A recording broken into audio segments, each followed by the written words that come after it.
और ऐसा कौन सा पिता है जो अपने बच्चे को गलत दिशा दिखाएगा?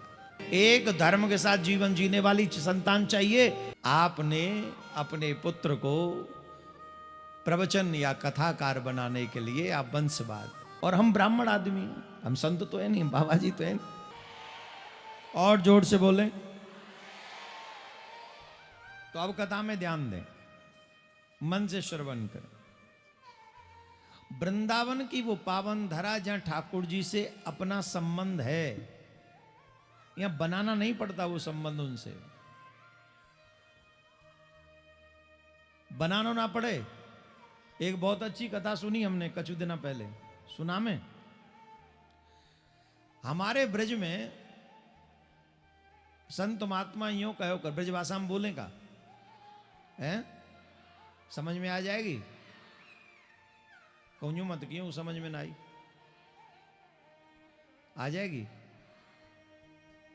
कल फ्लाइट में हमें एक ऐसा आदमी मिलो, ब्रजते ही हो शायद, बोलो फोटो खींच लें, सूदो जैसे मो जरूरत हो, फोटो खींच लें है। मैंने कहा करेंगे रहते हो, बोल ठीक है तो बना ले रहे। मैंने बड़ी कृपा, वो ब्रजवासी हो कोई, अरे बड़ी कृपा। मैंने हाँ हम पे बड़ी कृपा। अब मुँह लगिया को मन कहूँ उदास न है जाए बेचारे को, कहूँ के को ज्यादा नखरे में आएगा है। तो मैंने कही ले ले वो फोटो, तुम लेना चाहो तो। बोले ना अब न लेंगे।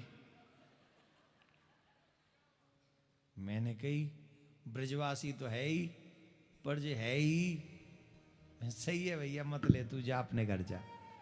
होते हैं कई तो ब्रजभाषा समझ में आनी चाहिए, हमें रस भी है और ने अलग भी है। बाबा ने कही, एक बाबा आओ, बड़े ध्यान से सुनो। ब्रज में भक्ति जवान है, ज्ञान वैराग्य वृद्ध हैं। साक्षात श्री कृष्ण आज भी ब्रज 84 कोष में ही रहते हैं, आज भी, आज भी। वृंदावन में ही नहीं, ब्रज 84 कोष में नंदगाम भी है, बरसानो भी है। अब अधिकांश सब लोग फोकस करते हैं वृंदावन, वृंदावन से ज्यादा तो ठाकुर जी नंदगाम में रहे हो, बरसाने में रहे हो। किशोरी जी वृंदावन ज्यादा नहीं, बरसाने। और लोगों को ध्यान कहां सबरे को, गाड़ी त्याए भुर्र, दर्शन करे उड़ गए हुर्र, नकल कर रहे ना। ब्रज 84 कोष के कण कण में ठाकुर जी है, एक क्षण भी छोड़ के नहीं जाता ब्रज को। ये मेरे ठाकुर जी है। जल में स्नान करने का एक नियम है कि 12 बजे से 3 बजे तक स्नान नहीं करोगे आप, या 11 बजे लगा लो, 11 से 3 बजे तक। क्यों? बोलिए वरुण देव का शयन करने का समय है।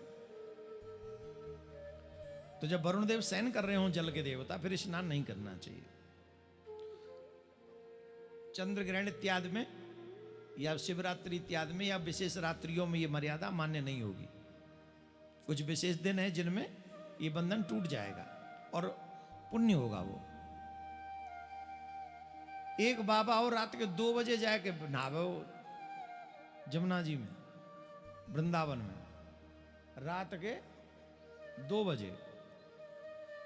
और रात्रि में आप पता ही है, वरुण देवता तो सो जाए, पर चोर देवता भी तो जगे। रात में तो चोर देवता जगे, उनको काम तो रात में शुरू हुए। तो वो चोर देखे कि जा समय हमने करें जी बाबा भाई समय जमुना में डुबकी लगावे, और काउ दिन पकड़े गए तो बहुत मार पड़ेगी हमें। तो एक दिन कई बार बाबा जी थे, ए बाबा तू कुछ जाना है कि ना जाना है? क्यों काहे गो? बोले रात्रि में देख रहे हो कै बज रहे हैं, 2 बज रहे हो, तू जमुना जी में डुबकी लगा रहा हो, वरुण देव सो रहे हैं, जमुना जी सो रही हैं, और तू जो है जमुना में स्नान कर रहे हो। तो बाबा बोले मैं तो जय समय स्नान करूंगा। अरे डरना लग रहा तो तू जाने हम कौन है? तो बाबा ने हंसते हुए कही, चोर की नगरी में आए तो चोर ही हो गए। हम तो चोरन की नगरी में चोर जा शिखामणि कृष्ण, उनके यहाँ चोरी हो गया, हाँ पहचान रहे हो, और उनने कोई हथियार निकाल के दिखाया हो, डर ना लग रहा हो, हवाल मार दूंगा, पट्ट मर जाएगा जी। 1 सेकंड ना लगाई, कोई पूछी वारो ना ते पीछे रोवे वारो ना होगो, हवाल मर जाएगा, डर ना लग रहा हो। तो बाबा बिना डरे बाबा ने कहा, कही वो पूछ सोचो, बाबा ने कही, अरे भैया कल मारो सो हवाल मार दो, हम तो मरवे ही तो आए।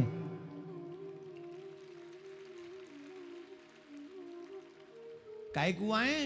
बोले हम मरवे ही तो आए ब्रज में। 3 काम है जाए ब्रज में तुम्हारा, या तो जन्म है जाए ब्रज में, या विवाह संस्कार है जाए ब्रज में, या फिर मृत्यु है जाए ब्रज में। तीनों में तो एक काम है गयो तो तुम्हारा बेड़ा पार है जाएगा, सीधे ठाकुर जी के धाम जाओगे, सीधे ठाकुर जी के धाम जाओगे। अगर ब्रज में प्राण निकल जाए तो मैं तो छत्तीसगढ़िया वालों आप सबसे कह रहा हूं, भैया रायपुर वालों, तुम्हारा भी प्रोग्राम जब सेट है जाए कि हाँ चलो बालक बच्चे सेट है गए, तो मरवे के लिए ब्रज में आ जाओ, वहीं कुटिया बना लो, वहीं बास करो, वहीं भजन करो, जो रिश्तेदारी निभानी है वहीं से निभाओ, और अंत तो गत्वा वहीं राधे राधे कह के अपने शरीर को ब्रज रज में मिला दो।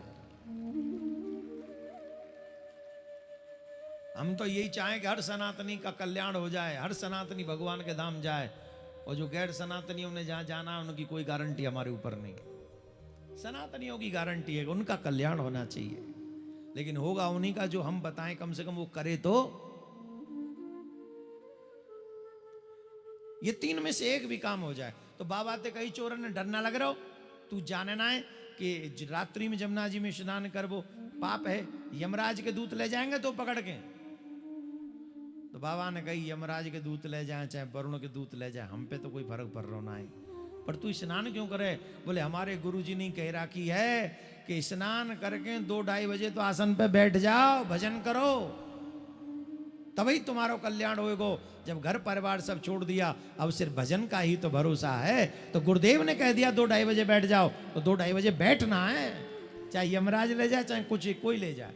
इतनी गुरुदेव के वचनों में निष्ठा, ये साधारण बात नहीं, ये ब्रज है, यहां भक्ति की अपार महिमा है। राधे राधे बोलना पड़े जोर से, तो बात समझ में आ गई। इसलिए ब्रज में भक्ति जवान है, जहां मरने का भी कोई डर नहीं, कोई भय नहीं। तब नारद जी ने सनक सनंदन सनातन से प्रार्थना की, उन्होंने ज्ञान वैराग्य को कनखल में श्रीमद् भागवत कथा सुनाई, और वहां उन्हें श्रीमद् भागवत सुन के ज्ञान वैराग्य का उद्धार हुआ, कल्याण हुआ। बोलो राधे राधे। और जोर से बोलना पड़ेगा, और जोर से बोलिए।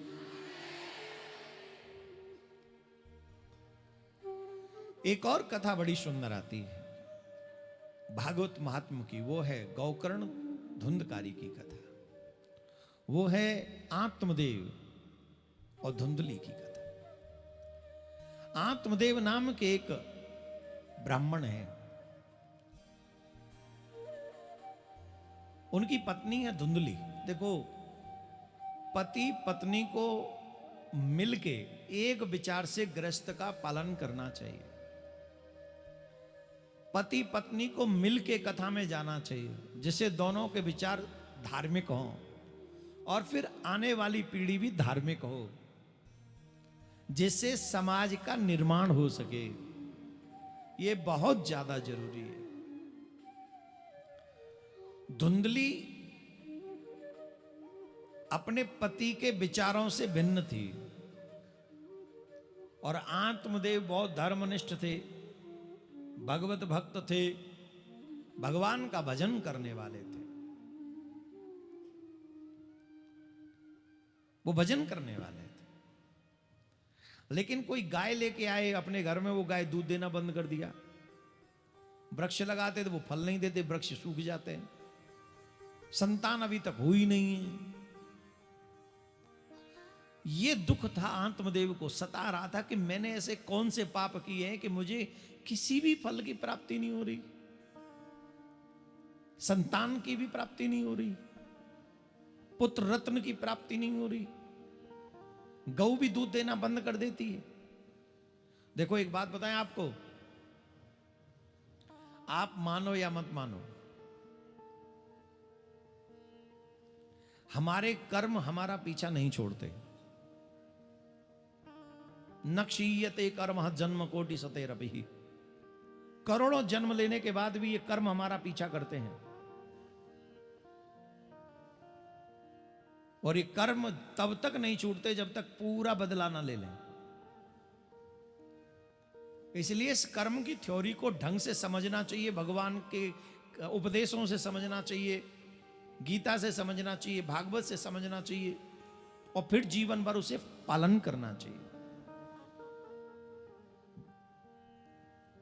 अपने बच्चों को बताना चाहिए। आत्मदेव कह रहे हैं कि मेरे घर में पुत्र नहीं।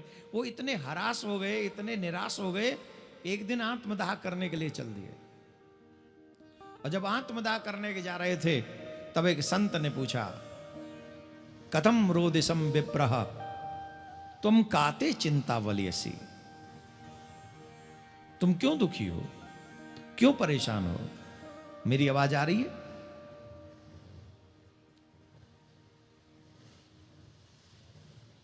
ऊपर आ रही है? अच्छा, हाँ तो मौसम तो ऐसा ही है।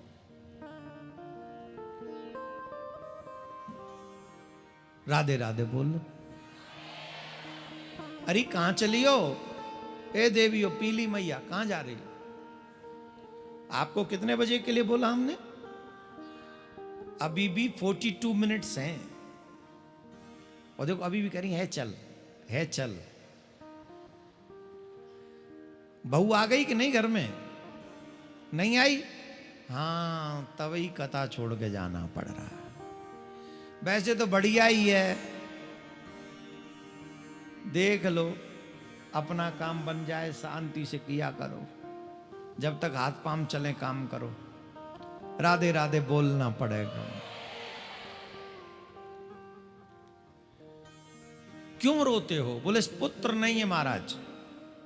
क्या नहीं है? जोर से बोलो। तो संत ने एक फल दे दिया, ये फल जाके अपनी पत्नी को खिला दो, और अपनी पत्नी को कहना सत्यम सोचम दया दानम मेकम भक्तुत भोजनम। जिसको संस्कारी संतान चाहिए, गर्भ धारण के बाद 9 महीने तक पूर्ण तपस्या करनी चाहिए। तपस्या कैसी? बोले सत्य बोलना है। तपस्या कैसी? ब्रह्मचर्य का पालन करना है। तपस्या कैसी? किसी से झगड़ा नहीं करना है। तपस्या कैसी? उल्टा सीधा दृश्य भी नहीं देखना है। एक तरीके से मां को, पिता को, जिन्होंने गर्भस्थ शिशु को पालन पोषण करना है गर्भ में ही, उन्हें अपना जीवन साधु जैसा जीना चाहिए। 9 महीने की तपस्या आपके जीवन भर को सुख प्रदान करने वाली संतान प्राप्त कराएगी। अब ये बात बोलने वाली तो नहीं है कथाओं में, पर बोलनी पड़ेगी। गर्भस्थ शिशु होने के बाद में फिर काम वासना पर पुरुषों को कंट्रोल कर लेना चाहिए 9 महीने तक। ये उस शिशु के लिए तो आत्मघाती है ही, साथ में उसके चरित्र के लिए भी हानिकारक है। ये बात हम इसलिए बोल रहे हैं जैसे समाज में सुयोग्य अच्छे बाल गोपाल पृथ्वी पे आए, चाहे बेटी हो या बेटे, इसलिए हम इसको बोलना जरूरी समझते हैं, और वो भी मर्यादित शब्दों में बोल रहे हैं। सत्य बोले, शुद्ध भोजन करे, ब्रह्मचर्य का पालन करे, भगवान की पूजा पाठ और भगवान की कथाओं को सुने 9 महीने, भगवान को भोग लगा के वो मां भोजन करे, ज्यादा ज्यादा भगवान की कथाओं पे ध्यान दे, तो वो बालक ज्ञानी भी होगा, सच्चा मानव भी होगा, और भगवान का भक्त भी होगा। ऐसा हम नहीं, भागवत में लिखा है